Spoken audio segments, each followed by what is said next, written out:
हमारे साथ उर्मिलेश जी, विनोद अग्निहोत्री जी लगातार जुड़ गए। विनोद जी, आपसे सवाल है कि अब अग्रेसिव मोड कहीं ना कहीं इसके पीछे की ताकत जो है वो जनता का गुस्सा, एंटी इनकम्बेंसी लग रहा है कि इसी मोड में रहेंगे तो बात बन जाएगी।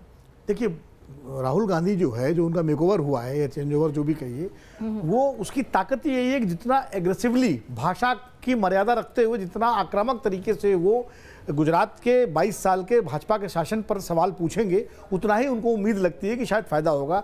क्योंकि जब वो सवाल जो पूछ रहे हैं, उन सवालों को आप देखिए, उसमें किसानों के सवाल हैं, उसमें नौजवानों के सवाल हैं, उसमें महंगी शिक्षा का सवाल है, उसमें आदिवासियों के मुद्दे हैं, उसमें पाटीदारों का मुद्दा है, तो उसमें जो है जो स्मॉल स्केल इंडस्ट्रीज हैं, जीएसटी है, तो ये सारे वो सवाल हैं जिनको हम लोग कहते हैं कि मुद्दों की चर्चा नहीं होती। यानी एक तरफ से राहुल गांधी उस पर बात नहीं कर रहे हैं। प्रधानमंत्री जी का भाषण देखिए, उनके भाषण में मणिशंकर अय्यर हैं, औरंगजेब हैं। एक मिनट में आपको रोकना चाहूंगी। अर्जुन मोढवाडिया क्या कुछ कह रहे हैं, पहले वो सुन लेते हैं, फिर इस चर्चा को आगे बढ़ाएंगे। से दाम नहीं मिल रहा है यहाँ जो फिशरमैन हैं, उन्होंने तो ऑलमोस्ट भारतीय जनता पार्टी का बहिष्कार कर चुके हैं। छोटे व्यापारी जीएसटी और नोटबंदी से उनका धंधा रोजगार चौपट हो चुका है।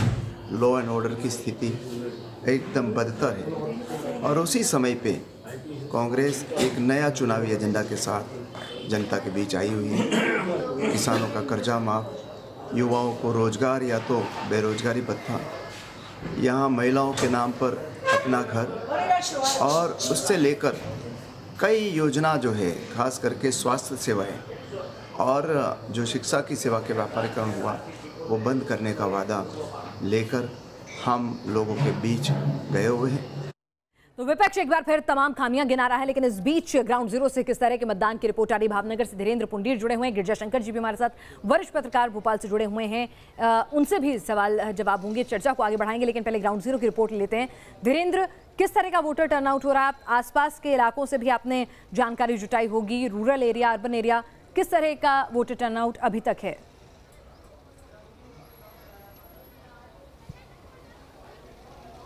अब काफी तेज हो गया। अगर टर्नआउट आप देखिए, मैं जहां खड़ा हूं वहां आपको सिर्फ महिलाओं की लाइन है, तो वही देखिए आपको दूर तक लंबी लाइन अब दिख रही है। अब ये महिलाओं की लाइन है, इसके पीछे की तरफ जो पुरुषों की लाइन अलग बनाई गई है, लेकिन ये लाइन अंदाजा दे रही है कि अब हर कोई शख्स अपने वोट का इस्तेमाल करने के लिए घरों से निकल चुका है मतदान केंद्र की तरफ, या तो रास्ते में है या अपना मत देने के लिए लाइन में है। और यहाँ पिनाज किन चीजों को लेकर बातचीत है। अरे भाई, आप अपना वोट क्या सोच के देने जा रहे हैं?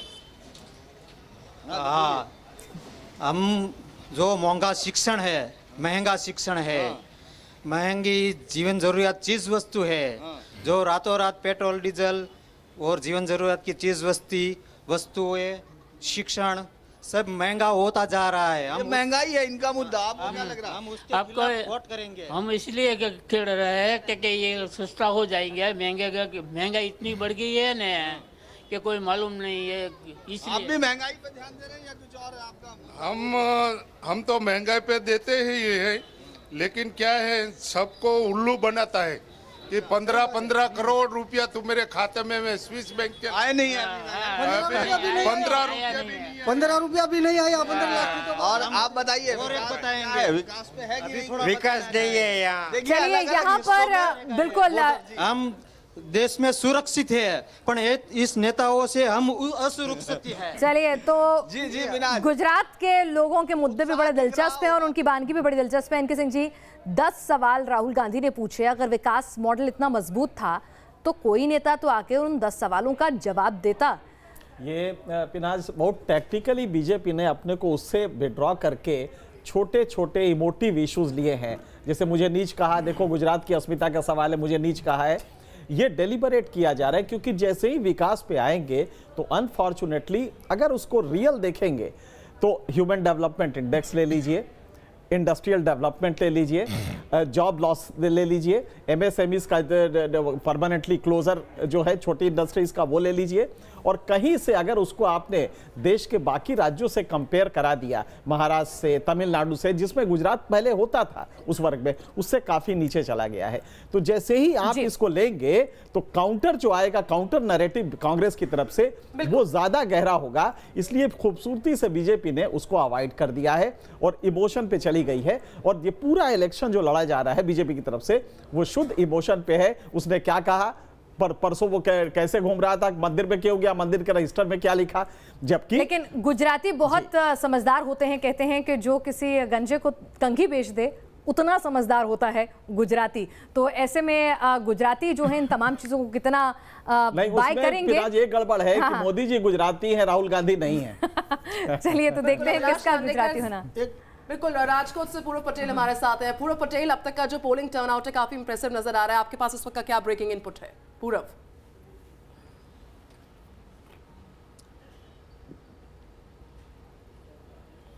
बिल्कुल निधि, देखिए लोग सवेरे से ही भारी मात्रा में वोटिंग कर रहे हैं। हम राजकोट में मौजूद है, आपको नज़ारा दिखाना चाहूँगा निधि कि ये राजकोट का यूनिवर्सिटी रोड है। सामने जो आपको पोलिंग बूथ दिखाई दे रहे हैं, सीआरपीएफ के जवान भी दिखाई दे रहे होंगे, लेकिन जो भीड़ है वो बाहर वोट करने के लिए मौजूद है। ऐसी ही भीड़ तकरीबन हर बूथ पर हमने देखी है, चाहे वो फर्स्ट फेज का कोई भी इलाका हो। सूरत देख लीजिए, राजकोट देख लीजिए, भावनगर, सुरेंद्र नगर, जितने भी इलाके हैं, भरूच, सभी जगह पर वोटिंग ट्रेंड देखा जाए तो 10 बजे तक का बेहतरीन हुआ है। हालांकि ऑफिशियल आंकड़ा अभी तक नहीं आया है, लेकिन जो हम भीड़ देख रहे हैं बूथ के बाहर वो काफ़ी है।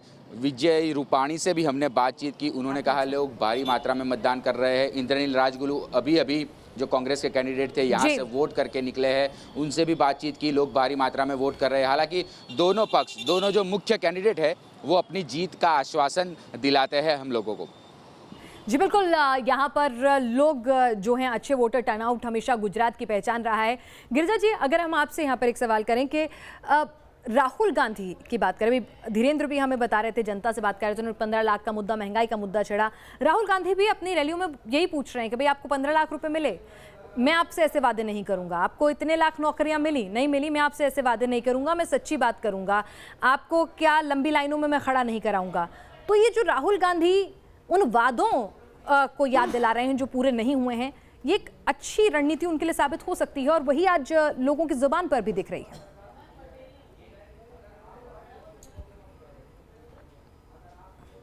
ये बिल्कुल सही कहा आपने। राहुल गांधी की एक मैच्योर्ड स्ट्रेटेजी देखने को मिलती है, और जिस तरह से उनके मंदिर जाने को लेकर या बाकी तमाम सवाल उठे, उसने एक तरह से बीजेपी को हिंदू वोटों का जो पोलराइजेशन हमेशा होता रहा है वो होने से रोक दिया।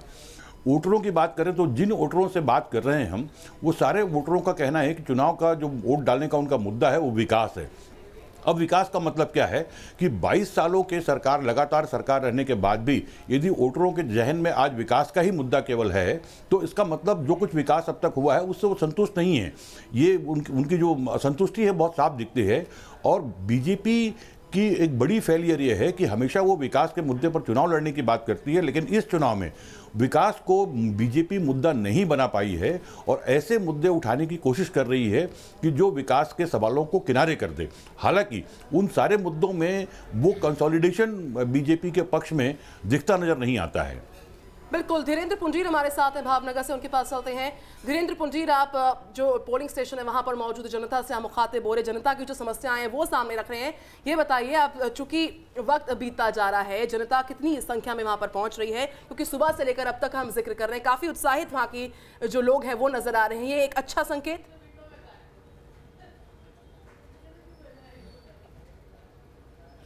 हाँ, ये एक अच्छा संकेत है, क्योंकि भीड़ जो है आपको यहाँ भी खड़ी दिखाई देगी। मैं जरा थोड़ा सा हटने, ये देखिए कितनी लंबी लाइन, ये सिर्फ महिलाओं की लाइन ही आपको मैं दिखाना चाह रहा हूँ कि बाकी तमाम चीज़ें तो दिख ही रही हैं, लेकिन महिलाएं जिस तादाद में वोट देने के लिए निकल रही हैं, ये एक अच्छा संकेत है लोकतंत्र के लिए। क्योंकि पार्टी कोई भी हो, लोग अपना हल कराने के लिए अपने जो उनकी समस्याएं हैं या उनके जो सपने हैं, 2 लाख करोड़ रुपए के टेंडर कौन गांधीनगर में बैठकर देगा? ये 200 रुपया रोज कमाने वाला शख्स भी चाहता है कि वो उसकी किस्मत तय करे। अभी मैंने सुना महंगाई बड़ा मुद्दा है, आपको क्या लग रहा है, क्या है? भाई महंगाई नहीं है, महंगा देश बढ़ रहा है मोदी के शासन में, और मोदी अच्छे आदमी है, और मोदी बड़ा प्रधान अच्छा चाहिए हमको। आपको भी लग रहा है क्या? मेरा मुल्तवी सर ये है कि जो भी आए उससे हमें कोई दिक्कत नहीं है, पर ये मैं दिल से कहना चाहता हूँ कि जो भी आए गुजरात को आगे बढ़ाए। गुजरात को अभी बढ़ रहा कि नहीं? गुजरात अभी आगे बढ़ रहा है, बहुत बढ़ रहा है, पहले से बहुत अच्छा है। पहले पानी का सुविधा बहुत अच्छा नहीं था, जिस गुजरात मॉडल ने प्रधानमंत्री सीएम से प्रधानमंत्री की कुर्सी को प्रधानमंत्री नरेंद्र मोदी को पहुंचा दिया, वो गुजरात अभी भी बढ़ने की गुंजाइश अपने अंदर तलाश रहा है। तो कहीं ना कहीं विकास अभी और होना बाकी है। पूरा यहाँ पर अगर हम बात करें तो जिस तरह का हेवी टर्नआउट यहाँ दिख रहा है, हालांकि गुजरात की ये परंपरा रही है कि अच्छा वोटर टर्नआउट होता है। पिछले विधानसभा चुनाव में भी 70% वोटर टर्नआउट हुआ था। तो इसको किस तरह से इंटरप्रेट कर सकते हैं रूरल एरिया, अर्बन एरिया से, जहां भी हमारे रिपोर्टर्स इस वक्त 89 सीटों पर मौजूद हैं, वो हर जगह से यही खबर दे रहे हैं कि अच्छी संख्या में गांव से भी और शहर से भी वोटर निकल रहे हैं। आप वहां से जुड़े हुए हैं, वहां की राजनीति को, वहां के लोगों के मिजाज को बखूबी समझते हैं, क्या इंटरप्रिटेशन आपका होगा?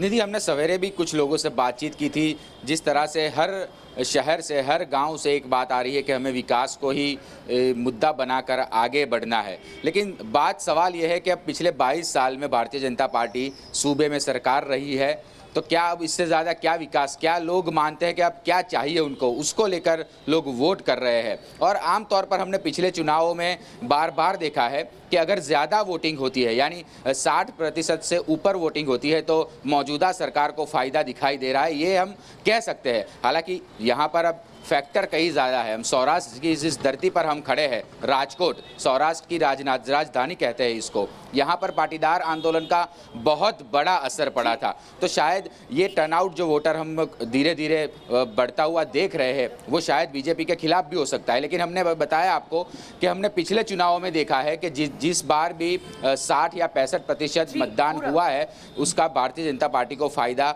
ज़रूर से मिला है। लेकिन इस बार कई ज़्यादा फैक्टर है। बिल्कुल पूर्व पटेल, हम लौटेंगे फिर आपके पास। धीरेन्द्र पुंजीर हमारे साथ भावनगर से थे। आप दोनों का फिलहाल जानकारी के लिए बहुत शुक्रिया। तो 19 जिले, 89 सीट्स और 977 उम्मीदवार जो हैं चुनावी मैदान में हैं। न्यूज नेशन की महा कवरेज जारी है लगातार। तो गुजरात की 89 सीट्स पर जो दंगल है वो जारी है। न्यूज नेशन के तमाम रिपोर्टर्स अलग अलग जगह पर मौजूद हैं, जो ग्राउंड रियलिटी है उस पर बात कर रहे हैं, जो हालात हैं उस पर बात कर रहे हैं, जो मुद्दे हावी रहे उन पर बात कर रहे हैं। तमाम खास मेहमानों का पैनल हमारे साथ है। खांडे का सर, मैं आपके पास आना चाहूंगी।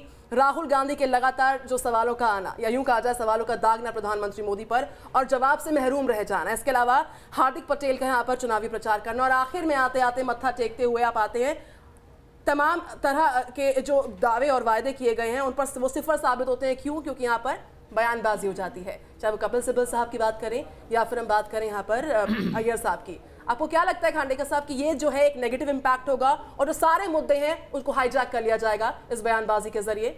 देखिए, मुझे लगता है अभी भी जिन मतदाताओं से बात करी है आपके रिपोर्टर्स ने, उसमें भी ये दिख रहा है कि वो लोग इन बयानों के ऊपर बहुत ज़्यादा उसको तरजीह नहीं दे रहे हैं और वो विकास की बातें कर रहे हैं। और मुझे भी ये लग रहा है कि एक एंटी इनक्यूम्बेंसी की बात पॉलिटिकल उसमें हमेशा आती है इलेक्शन के दौरान। तो हमको ये देखना पड़ेगा कि जैसे पश्चिम बंगाल में 22 साल तक ज्योति बसु एक साथ एक छत्र राज किया, उसके बाद कम्युनिस्ट दूसरे मुख्यमंत्री आए और करीब 30 साल तक वहाँ पर एक ही पार्टी का राज रहा।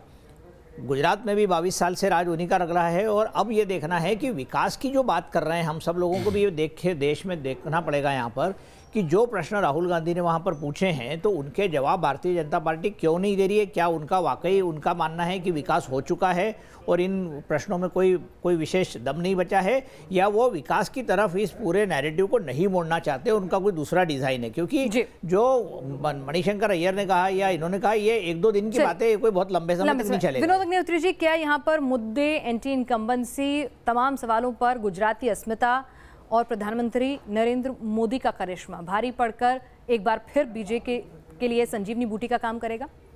नहीं, देखिए, अभी कुछ भी कहना मुश्किल है कि ये इमोटिव इशूज़ कितने भारी पड़ेंगे। लेकिन ये सही है कि भारतीय जनता पार्टी ने पूरे चुनाव को भावनात्मक मुद्दों पर ही लड़ने की रणनीति अपनाई है। क्योंकि गुजरात में अगर आप जाइए तो गुजरात में निश्चित रूप से जो रूरल डिस्ट्रेस है, फार्मर डिस्ट्रेस है, जो बेरोजगारी है, महंगी शिक्षा, ये बिल्कुल सामने दिखाई पड़ता है। और राहुल गांधी जो सवाल पूछ रहे हैं वो बीजेपी से नहीं पूछ रहे हैं, वो बेसिकली गुजरात की जनता को एड्रेस कर रहे हैं कि देखिए, ये आप जिस विकास की बात कर रहे हैं वो ये विकास है। अब गुजरात की जनता कैसे रिस्पॉन्ड करती है राहुल गांधी के इन सवालों पर, ये इन नतीजों से साबित होगा। और एक मैं महत्वपूर्ण चीज़ में जोड़ना चाहता हूँ कि प्रवीण तोगड़िया से मैं मिला था अहमदाबाद में, वो विश्व हिंदू परिषद के अंतर्राष्ट्रीय अध्यक्ष हैं। तोगड़िया जी ने लगभग वही बातें अपने मुझे इंटरव्यू में दी कि विकास का एजेंडा उन्होंने कहा क्या होना चाहिए, जो राहुल गांधी कह रहे हैं कि किस तरह से 45,000 छोटे उद्योग बंद हो गए, किस तरह से 50 लाख बेरोजगार हैं, किस तरह से जो है महंगी शिक्षा है। उन्होंने कहा मैं 300 रुपये वार्षिक फीस देके डॉक्टर बना, 1 करोड़ वाला भी डॉक्टर नहीं बन सकता। यानी जो सवाल राहुल गांधी उठा रहे हैं वही प्रवीण तोगड़िया अपने चूंकि समय का यहाँ पे अभाव है, वापस लौटेंगे। तमाम जो यहाँ पर जानकारी आप दे रहे हैं, हम वापस लौटेंगे तो गुजरात के रण की हर अपडेट न्यूज़ नेशन पर जारी है लगातार।